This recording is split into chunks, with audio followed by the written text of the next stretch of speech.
Первый день июля подарил жителям Сибая не только теплый и солнечный выходной, но и небольшую концертную программу в честь начала конкурса уличных рисунков эко-граффити. На территории возле швейной фабрики в этот день звучала музыка, привлекая внимание всех прохожих.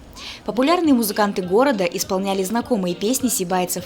Помимо музыкальных номеров выступали и организаторы эко-граффити, представители студии телерадиовещания. Как уже говорилось, этот конкурс мы решили провести из-за того, что сейчас практически везде по всей стране идет популяризация этого направления, этой творческой деятельности. Выделяются специальные площадки, улицы и другие иные площадки, где, в принципе, уличные художники могут показать свои творческие способности при помощи рисунков граффити.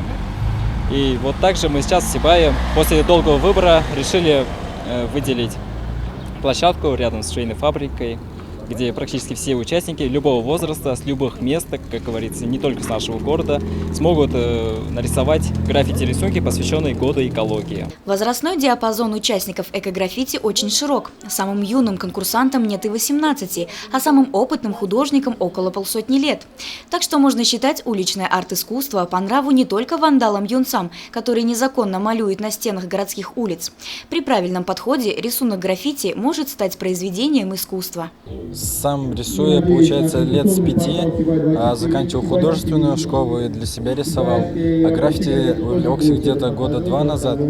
Нравится наносить краски на какие-то такие особенные поверхности, чтобы какие-то некрасивые рисунки закрашивать, чтобы это было более привлекательно. Про конкурс узнал на сайте и сразу же захотел участвовать в нем. Конкурс рисунков эко-граффити продлится до 14 июля. В течение 2 недель участники должны перенести свои художественные замыслы на стены. По итогам конкурса компетентным жюри будет выбран победитель, который и получит ценный приз – современный спортивный велосипед от спонсора проекта магазина «Гефест». Евдокия Титаренко, Радмир Сингулов, Любовь Карпова, телекомпания СТВ.